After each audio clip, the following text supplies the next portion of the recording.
Hello and welcome to Onward. My guest today is Kervin Pillay, who was the CTO of Cisco's automation group. Kervin has been building data centers for over 25 years on nearly every continent in the world. He has a rare combination of technical and operational knowledge. Before we get started, I want to remind you that this podcast is not investment advice. It is intended for informational and entertainment purposes only. Kervin Pillay, welcome to Onward. Thank you. Thanks for having me. So I'm excited to have you because data centers are a combination of the two things we focus on, which is tech and real estate. And here you are, an expert on data centers. So let's just briefly, before we get into it, why are data centers a big deal? How much demand? How big could they get? If you look at just the rise of AI and where it's gone and the new use cases that are coming out for the use of AI, all of those depend on a data center somewhere. So it's almost impossible for us to get to call it the promise of AI without having these data centers to be able to consume, produce, and modify all of the data that's coming out of AI so that it's consumable by end users, by businesses, by everybody that needs to get access to it.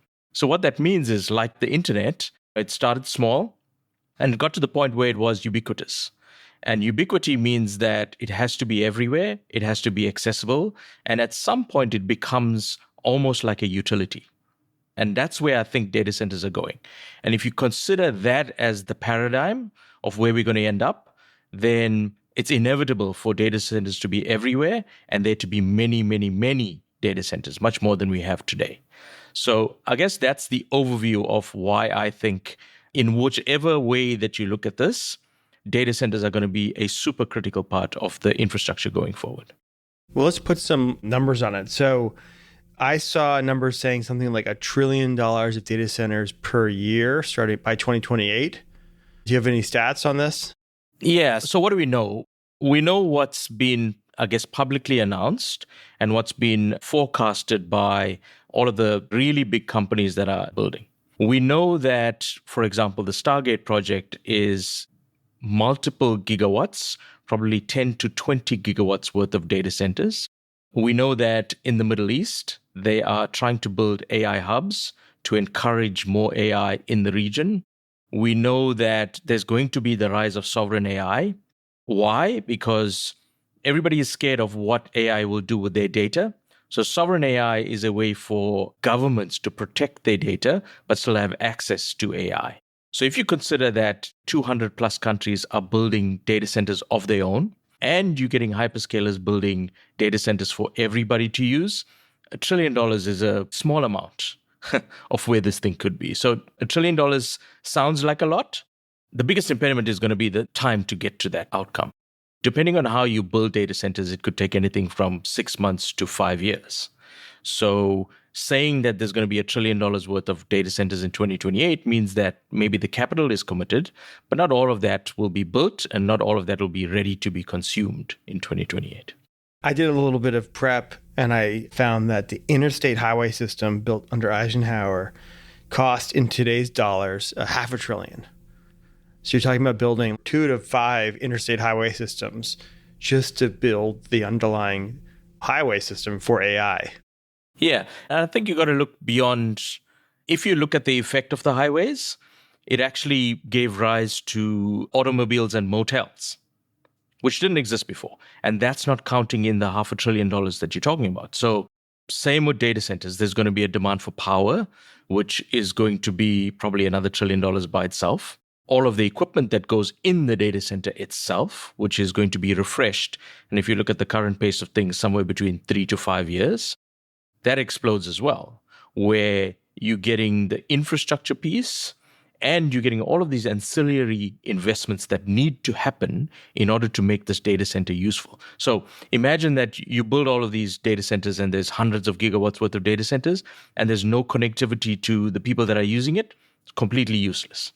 So fiber rollout, broadband rollout, faster Wi-Fi, better chips on end devices. All of those things are going to require investment in order to actually get the promise of what we think this is going to be. Okay, so lots of questions now Before I ask you about your background so people understand why you're a great person to speak to, can you just say what a gigawatt is, like some measure? Because people say gigawatt, and I don't think most people know what a gigawatt really means in terms of how much power is that. You could say that a gigawatt would power California for less than a year. Okay, so and that's one data center. That's one data center. Actually, Stargate, you said it was 10 to 20 of those. 10 to 20. So if you think about the average consumption using your TV, doing stuff at home, that doesn't equate to anywhere near what these data centers consume.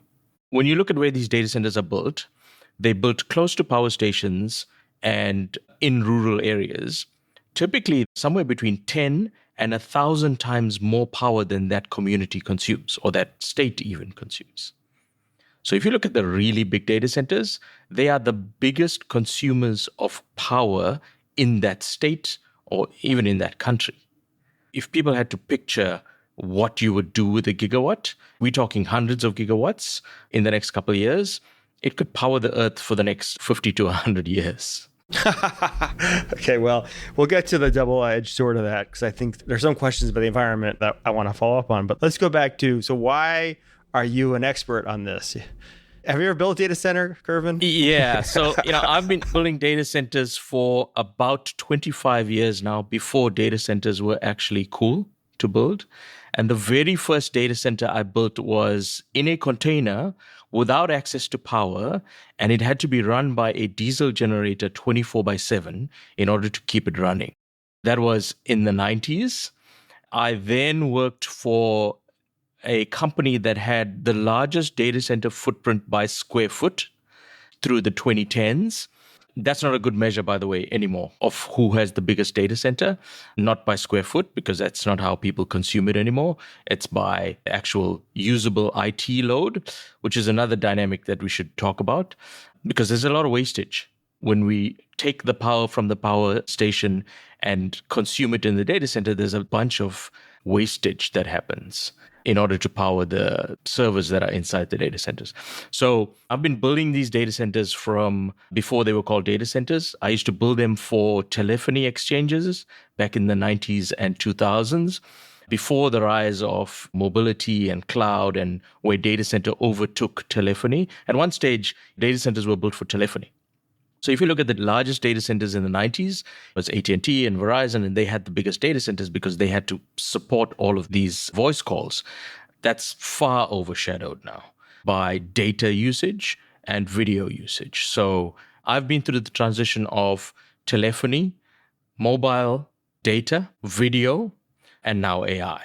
And all of those things required a slightly different way of thinking about data centers, building data centers, financing data centers, and imagining how these data centers are going to be in the future. In a nutshell, I've watched the rise of data centers over the past 25 years. And your last job was at Cisco, right? That's right. I was CTO at Cisco, and I was responsible for automation for service providers, and service providers exist in every country, but essentially bringing automation and AI into what was a legacy environment of service providers in the world that they used to live in, where now they've been relegated to providing bit pipes. So what does it take to build a data center? Maybe you could take us through the process in the United States. If you were to say, okay, you're going to build, I don't know if a gigawatt's the right number, but you pick a large number and say, okay, you and I are going to fund it. We'll put aside the financing for a minute. You and I are going to build a data center. How do we do it, Kervin? Yeah, so there's a couple of steps that you need to think about as you're approaching this data center build. Probably the most important thing is you cannot have a data center without power, as you mentioned. And for simplicity, let's take a 100 megawatt data center. I know you said financing aside, but that runs into few hundreds of millions of dollars, just for perspective, to build a 100 megawatt data center. So what will you need? First, you will need access to the power. Your first hurdle that you're going to come up with is when you go to a power producer and say, I want to consume 100 megawatts from your power grid, they're going to say, Well, number one, we don't have that much spare capacity lying around, so we're going to have to build it for you, and that may take a couple of years. Number two, depending on where your data center is, we're going to have to transmit that power through the grid, and the grid cannot support that type of power. And as you know, in the United States, the grids have been aging for quite a while, and there have been multiple different, ambitions to try and modernize the grid. And you still see overland wires, you still see forest fires as a result of the aging infrastructure. So it's important that when you get this power, you also need to be able to get it to where you want it to be. That means that you're relying on the power producer to transmit that power to you via a grid of some sort to a location that you decide. Then you've got the next problem, which is the location that you've chosen suitable for a data center? Why? The environmentals around a data center are unlike anything we've ever seen before. It generates an immense amount of heat. The floor loading is really, really high, which means that you need to worry about what's happening underground in order to support this immense weight that you want to put on the ground at that place. And as data centers become more compact, which means that they consume more power in a smaller space, it actually makes the problem worse. So you can get smaller data centers consuming a high amount of power, but the land can't support it. So then you have to figure out how to essentially fortify the land in order to build this data center that you want to build. Okay. So now you're at the point where you've got the power. You've spent probably, 6 months to a year getting the environmentals approved by local authorities or potentially national authorities in order to build this. And you're ready to put a spade into the ground, essentially. At that point, you have a couple of choices to make, which is what type of data center are you wanting to build? Now, let's have a little bit of a history lesson here. When you were building a data center in the early 2000s, a 10 megawatt data center was huge. It was unheard of to have a 10 megawatt data center. Nobody thought that would ever need more than a 10 megawatt data center in one location. They obviously didn't plan for the explosion of mobile, the explosion of cloud, and the explosion of AI. So we get to this point where you've got designs that were good for the 90s and good for the 2000s. And those companies are trying to essentially leverage their R&D that they had, which is 20 years old, in order to deliver something that you need today. What happens then is you end up with this huge sprawl of data center that takes up way more space than you think it does. And there's quite a few Google Maps pictures of data centers in the Midwest. And if you look at the size of those things, it's larger than farms. So now you've got essentially old technology trying to fit into a new paradigm. And then you run into the manufacturing concern, which is how do I manufacture that amount of stuff, which requires steel, it requires aluminum, it requires cabling, it requires cooling, it requires plumbing of the scale at which these manufacturers have never seen before.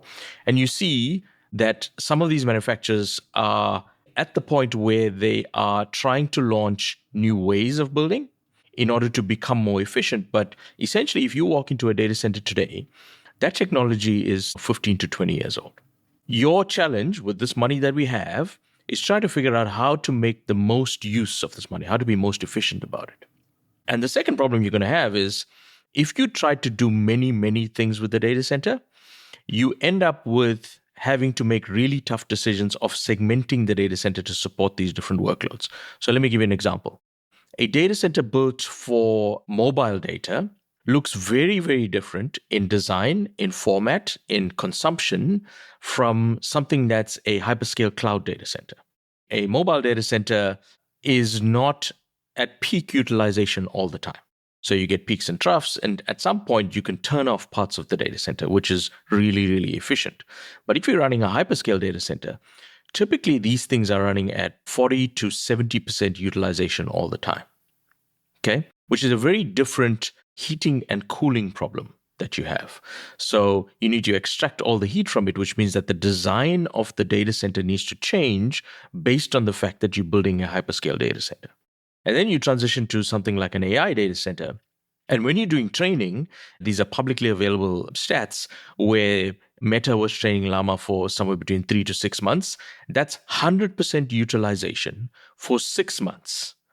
And that's a huge difference to a mobile data center or a mobile data center that's using 20 to 30% utilization. So these things end up with problems that you never had before. How to extract the heat, how to build racks so that they can consume the power that you need. So do the cables overheat? What is the fire suppression that you need? It's very different to what you would need in a traditional data center. So these are design decisions that you need to make way before you even think about putting a spade in the ground. Okay? And we're not even 50% of the way there. So once you have the data center design, then you go to the power producer and say, this is how I'd like to consume the data. And typically what's going to happen is they're going to have to build an entire microgrid for you. Multiple new substations in order to deliver the power from where the power is produced to where you're going to consume the power, which means that you're running a completely separate grid or you're overloading an existing grid, but you're building substations in order to get that power and consume that power. And at that point, you've got the manufacturing that's starting, you've got the construction that's happening. And if you're talking about traditional data centers, it's brick and mortar. So this looks more like a real estate deal at this point, where you're building buildings. It may be 2, 3, 4 stories high. Each of those floors, though, need to be fortified because you've got tons and tons of equipment that need to be housed on these different floors, which means that it's not a typical, even a commercial data center. It looks more like a factory floor than a commercial real estate build. And as you can imagine from your background, it gets exponentially more expensive when you start to put more and more steel into the building in order to make sure that it can carry the weight that it needs to. So that's happening in parallel while the data center racks and the equipment are being built. And at some point, the shell is built, the power is available, and then you start to bring in all of the internal data center components that you need. Typically, the cooling and the power distribution first, and then the racks, and then the equipment. And lastly, you get the network equipment that comes in to be able to connect this data center into the internet. And that's where you end up with the final piece of this, which is how do I connect this data center to the internet and who's going to use it? And at some point, all of the data center providers are thinking about making this data center available to everybody on Earth. In order for that to happen, the data center actually needs to be able to connect to the undersea cable network in order to be most effective. So somebody in Europe could use a data center in the US, for example, and vice versa. Typically, this is somewhere between a 6-month to 3-year project before you can even get any revenue in the door. And this is part of the problem of building data centers. In order to get revenue, you have to have a phenomenal amount of investment first before you can start to realize any revenue coming in the door. And at that point, negotiations for the offtake could take anywhere from 6 months to a year. And the integration of whoever's using your data center could take another 3 to 6 months. So we're talking about somewhere between 4 and 5 years from when you think about building this project to when you actually start to see revenue. And I know that one of your further questions was, why aren't people making money now? And that gives some sort of clue as to why. How is an AI data center different? I mean, I know you're saying it's denser, more power, more expensive. I mean, it's a GPU versus CPU. What does that mean in practice? Let's talk about call it the latest generation. And for simplicity, we'll talk about the NVIDIA racks because it's something that everybody knows. So they produce something called an NVL72.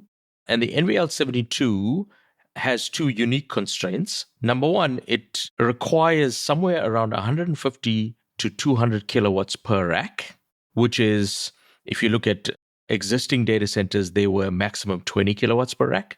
So we're talking about 5 to 8 times more power than they need. And secondly, they need to be water cooled. Previously, these data center racks were air cooled, which means that the air blew through the server and you had things that look like household air conditioners extracting air from the data center and cooling it and pumping cool air back in. Now this has to be completely water cooled, which means that you need to have essentially water plumbing to every single rack. Take that all the way back to the outside, heat exchange it, so cool the water back down, and then pump the water back in through the server so that it can cool the server. So this is a fundamental shift in how data centers are built. So where previous data centers were built for air cooling only, a water-cooled data center is a fundamentally different design. And you see quite a few different approaches as to how to approach that problem of water cooling this AI data center. And once you have that, you've got the startup problem. These things consume, call it 150 kilowatts per rack. If you try to start all of these things up at once, you literally will overload the power producer. So you cannot turn every single machine on at once, which means that if you have a brownout, you have to have a controlled shutdown and restart of these data centers so as not to cause a brownout, essentially for the entire county, city, state, whatever may be affected by these things. That's where the problem starts, where the utilization of this, the power utilization, the cooling utilization, the designs that you need to now implement for liquid cooling looks completely different to what hyperscalers have been building before. Hence, when you see all of these new data centers being built, they specifically say that they're building an AI data center because it is a different design.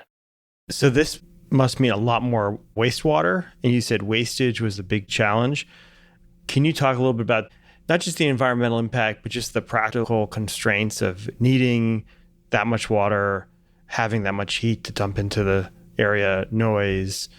I often describe these investments, we've invested in a few, as like investing in an aircraft carrier. They're $2 billion, they're $3 billion. They're as big as an aircraft carrier, they're complicated. And so their impact to the region is just enormous. Yeah. So to go back to a previous point, that's why environmentals are so important. So what do we have to worry about? We have to worry about the amount of heat and cooling that you need out of this data center. And of course, the noise. And the noise is twofold. The first dimension of the noise is the machines actually running themselves creates a huge amount of noise. That means that they cannot be near residential areas, or at least they cannot be close to residential areas because you'd hear this hum of the data center all the time. The second thing is data centers generally have a very, very high uptime. So we talk about uptime in terms of percentage uptime, and it's 4 nines, 5 nines. And if you talk about a 5 nines data center, it cannot be down for more than 36 minutes in a year.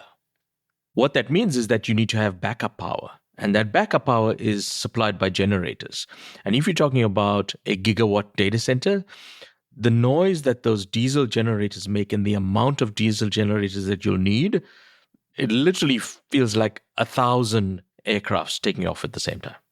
That's call it the air pollution part of it. Then it's access to water. You need, relatively speaking, clean water, which means it has to be filtered. Why do you need it filtered? Because it's going through all of these cooling components. And if the cooling components have impurities in it, it starts to build up, it stops cooling, you're losing millions of dollars because servers will blow up. Absolutely. Servers will blow up. So you need to filter this water. You need to have access to clean water, which means that you can't just take any recycled water and pump it to the servers in order to cool it.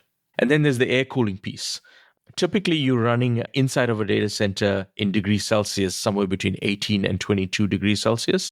But the equipment runs at 55 degrees Celsius, which means that the delta of 30 degrees Celsius needs to be extricated from the data center and released into the atmosphere, essentially. So you are increasing the microclimate temperature around a data center, whether you like it or not. Whether you're using liquid cooling or air cooling, you're increasing the temperature of the microclimate around that data center. And these have environmental concerns on wildlife, it has on flora and fauna. All of these things need to be considered when you're thinking about building a data center. Yeah, I did read that some data centers are using that extra heat to heat households. I don't know how common that is. Yeah, it's not as common as you think because realistically, the households can't consume all of the heat that comes out of the data center. So you're still going to have excess heat coming out of the data center. And also very realistically, you're not going to heat a home in spring and summer. So you've got maybe 6 months at best of being able to use that heat. So in most cases, given that from our previous constraint that you can't be close to a residential area, it makes it really difficult to extract that heat and pipe it to a residential area. There's one really cool project that I did work on with NTT in Japan. So in Tokyo, obviously the population density of Tokyo is really, really high. And we were able to build a data center in a residential area, but we had to fortify it to reduce the noise and reduce the heat that came out of it. And we did some really innovative things there, like using plasma cooling instead of air conditioners and liquid cooling. Essentially, it was a free cooling solution, which means that it doesn't generate any noise from cooling, which significantly reduced the noise threshold that we had. How much more expensive did that make it? Probably twice as expensive. Twice as expensive. Okay. Yeah. But, and you know this from your own personal experience, you want things to be really, really quick when you access services that are hosted by a data center, which means that the closer you can bring a data center to the user, the better experience they're going to have. And that's the dichotomy that we live in. We want the user to have a really quick experience, which means that we have to bring the data center as close as possible to them. But we need these immense power requirements and immense cooling requirements, which means that it cannot be close to the user. And you need to balance those things. Just to compare it to who I think of as the biggest builder of power in the world, and just to think of how they would be doing it, I think China builds the equivalent of the amount of power in all of the United States every 3 years or something like that. They announce or build a coal-fired plant every week, 1 to 2 times a week they build. So they're the best at building at scale. And so I compare the amount of power that we need, the United States needs versus China. Do you have a sense of how China's going to do this? How much more they might build? I know they're chip constrained currently because of the export controls, but how would you compare the scale that we need to build versus what China is likely to build? Most recently, Elon Musk has been tweeting about solar and how much more solar China has than the United States. And I think that's the way that they meet the demand. There's a couple of dimensions to consider on this. Number one, they obviously have a lot of land that they can build solar plants on. Number two, solar technology is going to get better and better every year, which means that they don't really have to build new plants in order to get more power. You just need to upgrade the solar panels and the battery technology. Okay, so the advances in battery technology means that you can capture more of the power and store it for a longer time, which immensely improves their access to power. It also means that you can build it in any region that you want, in the most remote of places, as long as you've got access to solar. So as much as they are building coal stations, I think their competitive advantage is actually going to be solar. Again, paraphrasing Elon here, if we don't, in the United States, back solar as one of the sources that we use as power, we're going to be way behind China, and it's going to be extremely difficult for us to catch up. But I don't hear anybody building data centers with solar at scale. Stargate's using natural gas? Yep. So the two options that we have now are natural gas and nuclear. We've heard some announcements last week about regulation around nuclear that allows smaller nuclear reactors to be built. And I think that's going to be huge in order for us to supply power in general, but supply power to data centers specifically in terms of this conversation. The advancements in nuclear are going to be big for us. And if we can leapfrog, I think that's the way that we stay at least on par. But I don't think it's a one size fits all. I think it's a combination of solar, natural gas, nuclear, and potentially other data sources or other power sources that are going to come online that help us to augment this power demand that we're going to have. Let me go back to the REITs. You mentioned that, but there are two major public REITs that are data center REITs, and they seem like they've underperformed. Equinix last week announced that it was going to take 100% of its cash flow and spend it on CapEx, $4.5 billion. They don't seem to have much revenue growth, a few percent a year. Why are the public REITs underperforming so much? And at the same time, data centers are the most exciting real estate investment. Great question. If you look at Equinix and Digital Realty and some of the data center focused companies out there, or data center real estate companies out there, they were building the data centers of the past where the utilization was really low. And if you've got low utilization of your data center, you don't make money, essentially. So getting your utilization up from 20% to 40% to 60% is huge for those companies. Unfortunately, they have really old estates that cannot be used for AI unless they completely revamp those data centers, which means they need to redesign it. And what does that mean? They need to take it offline. And what does that mean? It means it doesn't produce revenue. So they're in a very difficult position. They need to essentially rebuild their existing estates to support the new AI designs. But if they choose to do that, they end up with a situation where they have to actually turn off data centers for anywhere up to 3 years before that can start to produce revenue. Contrast that with somebody building an AI data center today where it's completely oversubscribed. And we know this from CoreWeave's public filings a couple of weeks ago. They've got, I think, $27 billion worth of backlog for data centers.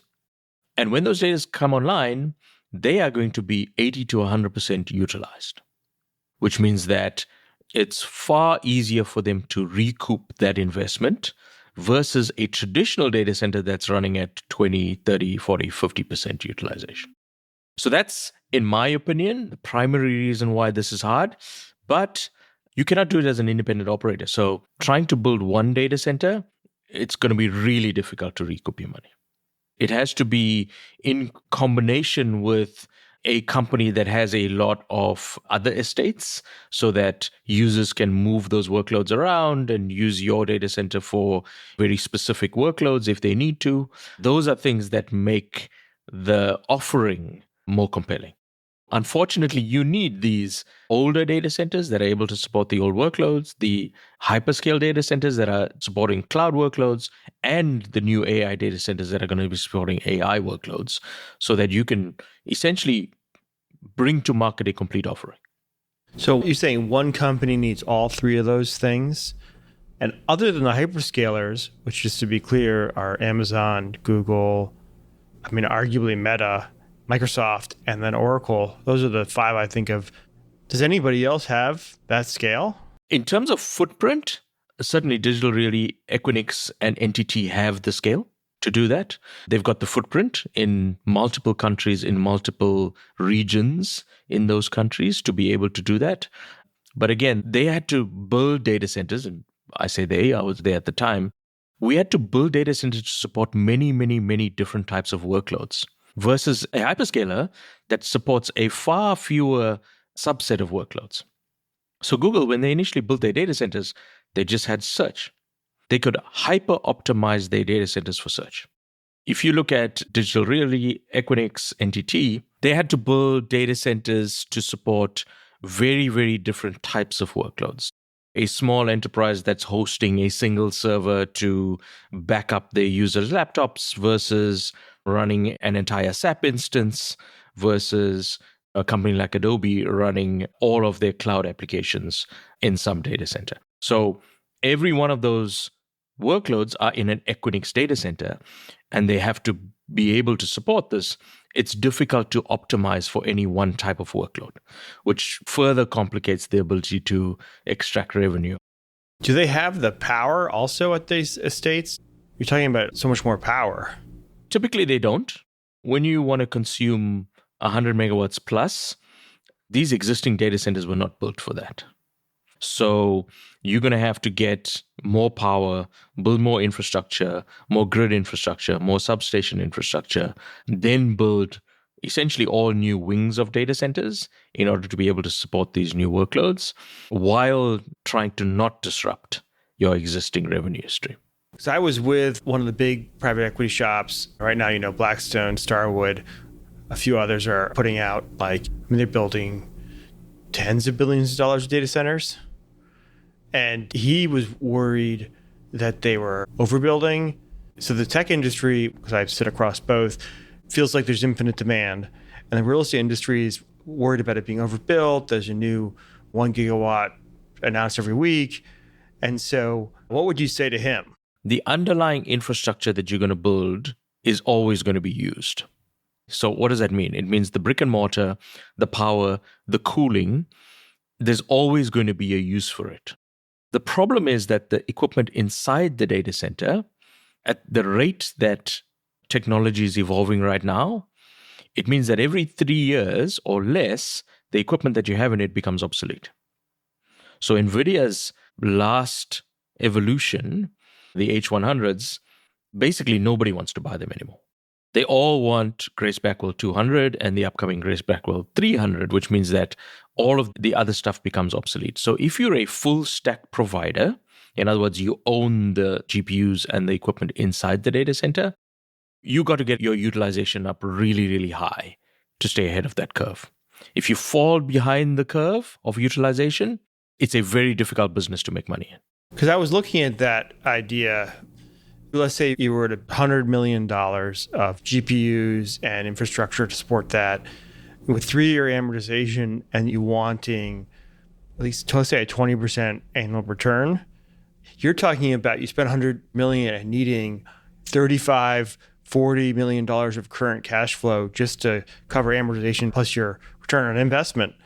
I can't believe you could put out $100 million and get a 35% return on cost. That can't exist, does it?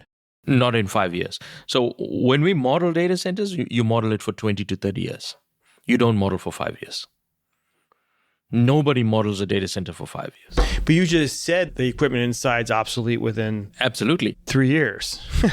So this is a great segue to talk about the different types of models that exist out there for data center providers. There are data center providers that essentially lease out powered shells. So the brick and mortar, the power, and the cooling. And they say, bring whatever you want. You take the risk of the stuff inside it going obsolete. I will sell you essentially power on a per kilowatt hour basis. So you can do whatever you want. You can put whatever stuff you want in it. You are responsible for all the stuff inside. So if it goes obsolete, that's your problem, not mine. And that was the business of a Digital Realty and Equinix, right? That's what they did. Then you get cloud providers that are moving up the stack to PaaS, SaaS, and IaaS. They're saying, we will take responsibility for this infrastructure inside the data center. We also take responsibility for keeping it current. And the way they made money was to be able to charge a really high margin on the services and the software. So in other words, if you're not providing the software on top of the infrastructure, you are not making money. Hence, the hyperscalers make money because they sell software. Just selling the server or renting the server out and trying to amortize that over the lifetime of it, very difficult business, which is why you see very few providers actually doing that. A lot of the neo data centers, which are the name given to all the AI data centers now, they're offering a full stack service, which means that you can rent a piece of a GPU for a fixed amount of time, whether that's minutes, hours, days, months, whatever it is. And that's where the margin comes in. What does that mean, though? It means that you need people to be able to manage that data center, manage the hardware, manage the software, do the maintenance. It becomes more like, translating this into real estate terms, more like a managed apartment, where you are responsible for everything in that apartment, and the tenant just moves in and uses the infrastructure, and when they're done, they move out. So it's more akin to that. So you don't make money off the brick and mortar itself. You're making money off the services that you're providing. We have a AI application we've been working on at our company, and we're out there trying to get tokens we want. And so we're working with a bunch of the big model providers, working with Amazon's Bedrock, we're working with Google's Vertex. You have to shop across all of them to get the tokens you need. But I never see CoreWeave or anybody else who's providing GPUs. So are these guys wrapping CoreWeave? If you're selling software, because I'm an end consumer of tokens, which is how people meter AI, where is the intermediary that I'm missing if I'm the end consumer too? So Google is probably a bad example because they own everything. Let's take a company like Perplexity or Cursor AI. They provide you the service, and the service is AI search or it's AI code assistance. Okay. Behind that, they are consuming CoreWeave. So they are buying the tokens from CoreWeave? No, they are buying the utilization per hour of a GPU from CoreWeave. They're not buying tokens. They're buying the ability to use the GPU. Do you think Perplexity is buying GPU time from CoreWeave? They're not buying tokens from OpenAI or Anthropic? No. They do a combination of everything. So they need to run their own models. They need to consume Anthropic. They need to consume OpenAI. So they do a hybrid approach of all of those. But there are not that many companies at scale that would need their own models plus OpenAI plus Anthropic. I feel like maybe there's 10, Cursor, Bolt, maybe not even Bolt. Maybe they're just literally a wrap of OpenAI. So how does CoreWeave get to 35 billion or 27 billion of backlog when there's so few AI applications that are consuming the scale you're describing? A company like OpenAI will consume from CoreWeave. They will consume any data center that they can get their hands on that's not owned by the hyperscalers. Okay, that makes more sense to me. Anthropic too, or is that mostly OpenAI? Anthropic as well. Yeah. Okay. And what about this question of decentralized for centralized? Because so many of the problems you described is because the centralization makes the data centers massively expensive, massively power consuming, heat, water, etc. Can you decentralize it, or does that really break down the efficiencies? There's a couple of generations of technology and enhancement that we need to go through in order to get efficient decentralization. So let's describe the outcome first, and then we'll come back to the problems. The outcome is that everybody on Earth, in the fullness of time, has access to their own model, trained on their own data that only they have access to and nobody else can use. That means that there's 8 billion models out there. And many of those, for the most part, are exact copies of other models. There's a few pieces of the model that are trained on your data that look different to my data. So they look like copies of each other. If you take this to the logical extreme, it makes sense that your model can be smaller and it can run closer to you on a smaller data center. But the problem with that is the way that the models are built today, it requires a huge amount of memory. And it requires the ability to move that memory between GPUs in order to make the tokens come out quick enough. And if you don't have that, and that's where at least one of NVIDIA's moats, if you don't have that, it makes the user experience really bad. So it'll work, but it's really bad. And for the listeners out there who have tried to run an AI model on their laptop, it works. It's just really slow. And over time, it's not something that you want to do on a daily basis. You'll do it for a once-off, but you don't want to do it for every task because it takes so long for even your Mac M4 to produce these tokens on the newest models that it just doesn't make sense. It's cheaper to buy the tokens for $100 and use it for a month, 2 months, 3 months. The one dimension is that models need to change. And I think fundamentally where we are now is not the endpoint of where we need to be for AI to be non-hallucinating and efficient. So that's number one. Number two, it needs to be able to run on less memory, which means smaller models that can retain more information, which necessarily requires a different architecture of the AI model. And number three, the GPUs today consume an immense amount of power. And there has to be a few more steps of how do we consume less power but have the same outcome. If those things are realized, then you get to a point where you can efficiently decentralize these models so that everybody on Earth, 8 billion of us, can each have our own model running on our own data center as close as possible to ourselves. What does that mean? It doesn't necessarily mean that you're going to run it on your laptop, but it may mean that at the end of your street, there's call it a mini data center that's hosting the models for everybody in your postcode or your zip code. How many years away are you talking about here? Like that seems like pretty radical re-architecture of how AI works today. You would think that, and I think the future is here. It's just not evenly distributed. So there's a couple of companies that are developing ASICs that allow you to do that today. Low power utilization, run your own model in a relatively small form factor device. But there's a couple of problems with them, which means that when you develop an ASIC, you freeze the technology in it for the fullness of time. And the way that technology is evolving right now, which means those things could become obsolete in 6 months, in a year, in 2 years. So the economics don't work out for that. When we get to a point where we are with, like, for example, cloud computing, where everybody knows everything, almost, for the most part, then it's easy to do that. And that's where cloud computing is going now with edge data centers. They're moving cloud workloads as close to the user as possible, building these edge data centers that consume 10 kilowatts to 20 kilowatts, but are able to support thousands, if not tens of thousands of people. So that's happened already with cloud data centers. That will happen with AI data centers. My prediction is somewhere more than 5 years, less than 10 years. Let me just go international for a minute, and I'm going to come back to home. So the Middle East has been announcing huge data centers. We're going to ship a million GPUs there. What's their strategy, and what do you think about this strategy of trying to build data centers in the Middle East?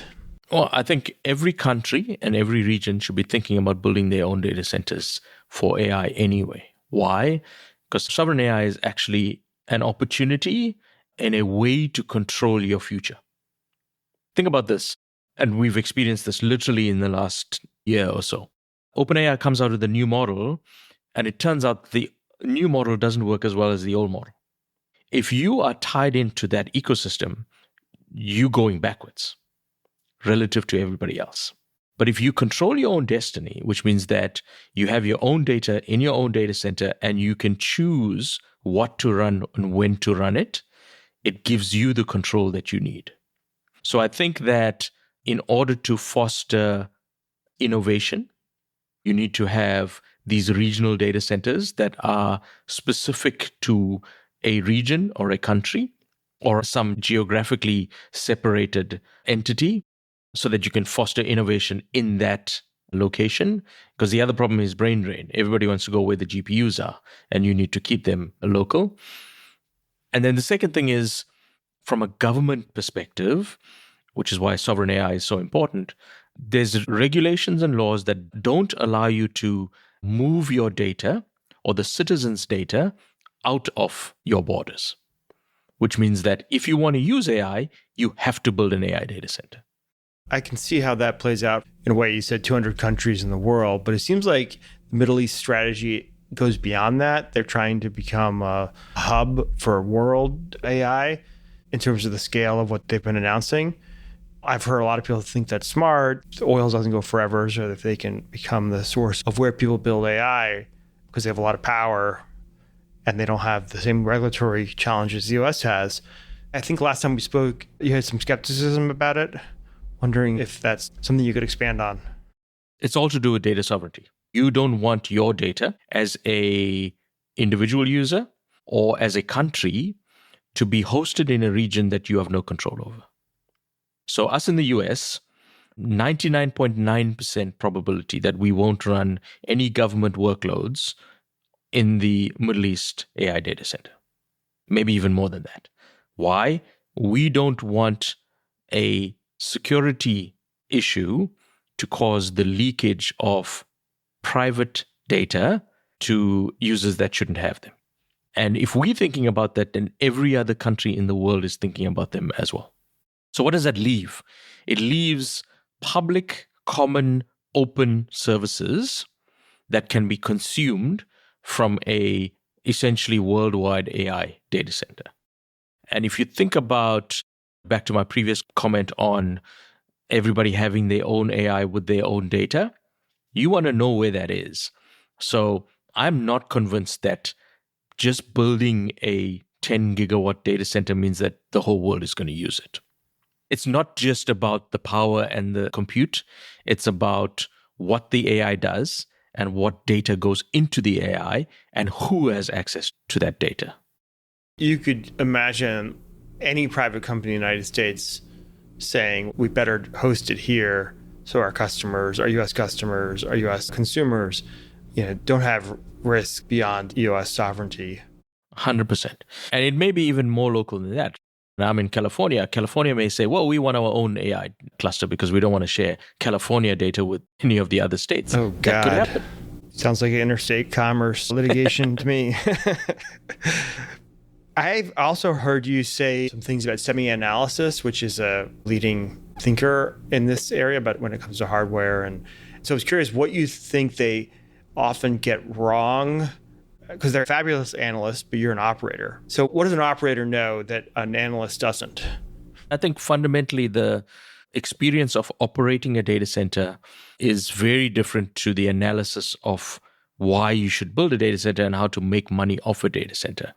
On the face of it, you could build a data center with AI servers that has exactly the same capacity as another AI data center. The analysis still holds true. But the type of equipment that you're using, the failure rates of the equipment, the combination of the failure rates of the individual components is not something you can model in an analysis. And that only comes from operational experience. So in other words, do the air cons fail more than once a month? What is the effect of that on your design of power? Therefore, what is the effect of the design on power on your cost? Therefore, what is the design on your backup and redundancy strategy? How many more generators will you need? If you have more generators and more air conditionings and more downtime, how many more people will you need? How many more people are you going to need to be able to operate a data center? How much more is that going to cost you? That all factors into the real operational cost of a data center. So the build of a data center, they get really, really good information, and there's plenty of information out there. The operations of a data center, generally the data center operator is not exposing those costs. How many times the servers are failing, how many times they have to replace equipment, how many times the equipment goes down, how many more shifts you need to have. And again, for 36 minutes of downtime, you're probably going to have 3 shifts of people. So you think you need 100 people, you actually need 300 people. When I've invested in data centers, it's like going into the FBI, CIA, you sign confidentiality, you're not supposed to disclose anything, it's high security. So I can imagine that there's not a lot of data out there. No, and that's part of your moat of if you're an efficient operator of data centers, you can make money. If you're an inefficient operator of data centers, you do not make money. So let's relate this to an investment strategy. I could say, well, I got $100 million. Let's give it to someone to build a data center, only to find out that it costs $1 billion to operate that data center because they're being super inefficient about how they operate it. And the problem is once I've invested the 100 million and I have this asset, I have to operate it. So now I'm committed for the billion, even though I didn't know that that was going to be the case. And I have no option at this point because I've invested $100 million. What do I do? Do I write off that $100 million or do I just keep operating this? Versus someone that has figured out operations of a data center, has chosen the right equipment so that the mean time between the failures is minimized based on the equipment that they've chosen. And maybe it's a $150 million data center, not a $100 million data center, but the uptime is higher, the utilization is higher, the maintenance costs are lower, and now you need $50 million to operate that data center. So these operational costs could really kill you. It really kills an investment. And sometimes you don't know what you don't know. You start, and certainly you can count on probably one hand the number of people that have built more than a gigawatt worth of data center. If you think somebody that knows how to build a 10 megawatt data center knows how to run a 1 gigawatt data center, fundamentally different skill sets required. Is that the biggest misconception in the data center business, or is there something else? No, that's probably one of the biggest, unknowns of how much effort it actually takes to run a data center. It's not like a commercial building where you turn it on and the tenant does basically most of the work.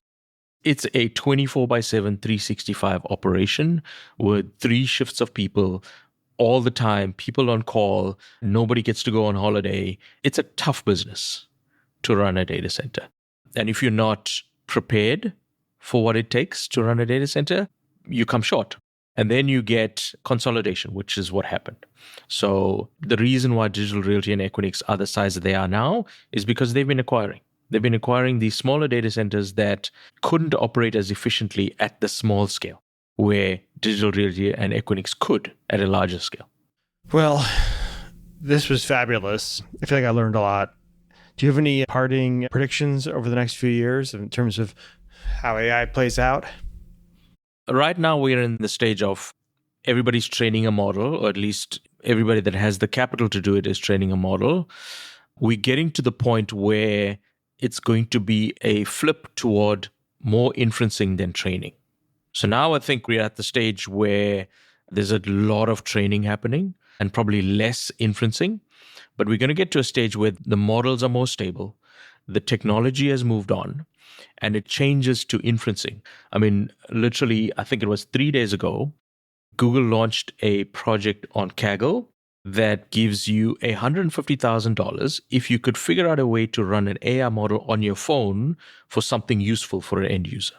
So if that happens, and we get to the point where the AI model runs on your mobile phone, then it's all inferencing from that point on.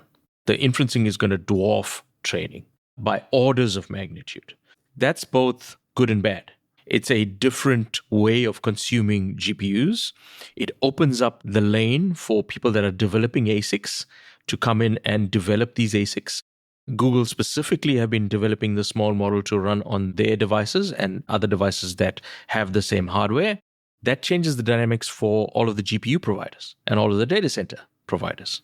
So running it on your mobile phone means that you don't need this data center for, call it 80% of the things that you need to do on a daily basis, like what's my next meeting?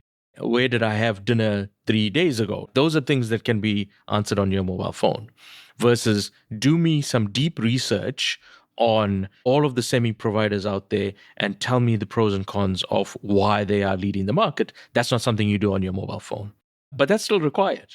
And there's going to be those use cases that require these really complex models that process for hours, if not days, to get you an answer.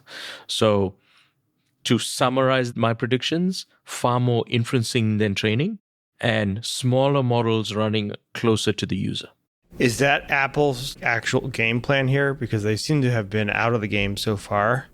I think Apple at the stage where they can choose what they do and they can run a hybrid model with their secure AI cloud that they've got. So it makes it feel like it's running on your phone, but it's not, which is great because they own the ecosystem.